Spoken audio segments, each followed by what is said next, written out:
যুক্তরাষ্ট্রের নাগরিক ব্যতীত অন্যান্য অভিবাসীদের নিজ নিজ দেশে অর্থ প্রেরণে ট্যাক্স প্রদান করতে হবে। ট্রাম্প প্রশাসনের এমন এক সিদ্ধান্ত বাস্তবায়নের অপেক্ষায়। এ নিয়ে ক্ষুব্ধ প্রতিক্রিয়া জানিয়েছেন রেমিটেন্স প্রেরণকারী প্রবাসী বাংলাদেশিরা। বিস্তারিত রিপোর্টে। বৈধ পথে রেমিটেন্স পাঠাতে দিতে হবে 5% ট্যাক্স।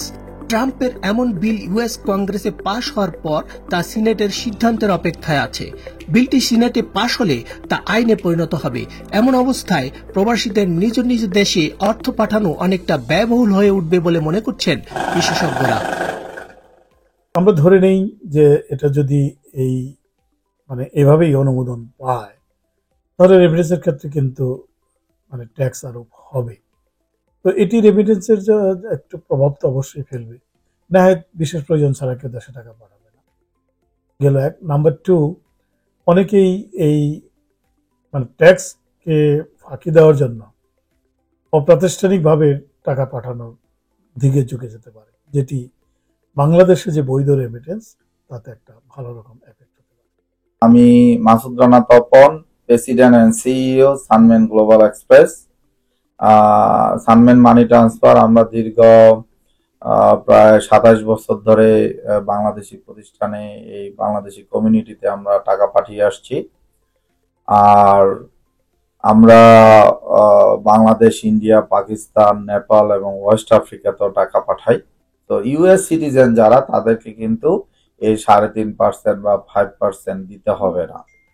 তাহলে কাদেরকে দিতে হবে? যারা গ্রিন কার্ড হোল্ডার, তারপরে যারা যারা আপনার ভিজিট ভিসায় আসছে, স্টুডেন্ট ভিসায় আসছে, তাদেরকে এই 3.5% বা 5% যখন টাকা পাঠাবে তখন সেলস ট্যাক্স হিসাবে দিতে হবে। এরকম একটা বিল পাস হতে যাচ্ছে আর কি। এটা আমাদের একটা সাময়িক প্রবলেম হবে। এদিকে ট্রাম্প প্রশাসনের এমন সিদ্ধান্তে ক্ষুব্ধ প্রতিক্রিয়া জানিয়েছেন রেমিটেন্স প্রেরণকারী প্রবাসী বাংলাদেশি ও সোসাইটি নেতৃবৃন্দ। 1000 টাকা কেউ পাঠায় বাংলাদেশে, 35 টাকা তাকে এক্সট্রা ট্যাক্স হিসাবে দিতে হবে। এই 35 টাকা হয়তো সে বাংলাদেশে পাঠাইতো, এই টাকা থেকে বাংলাদেশ বঞ্চিত হলো।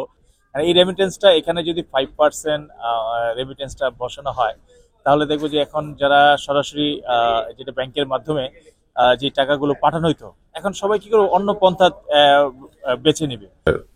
গ্রিন কার্ডধারী এবং যারা ওয়ার্ক অথরাইজেশন অথবা বিভিন্নভাবে আছে আর কি, এটা আমাদের ইকোনমিক্যাল কিছুটা বার্ডেন হবে। জানা যায় শুধুমাত্র ইউএস সিটিজেন ব্যতীত সকল ধরনের অভিবাসীদের রেমিটেন্স পাঠানোর উপর ধার্য করা হবে এই ট্যাক্স। এসকে সোহাগ, টাইম টেলিভিশন, নিউ ইয়র্ক।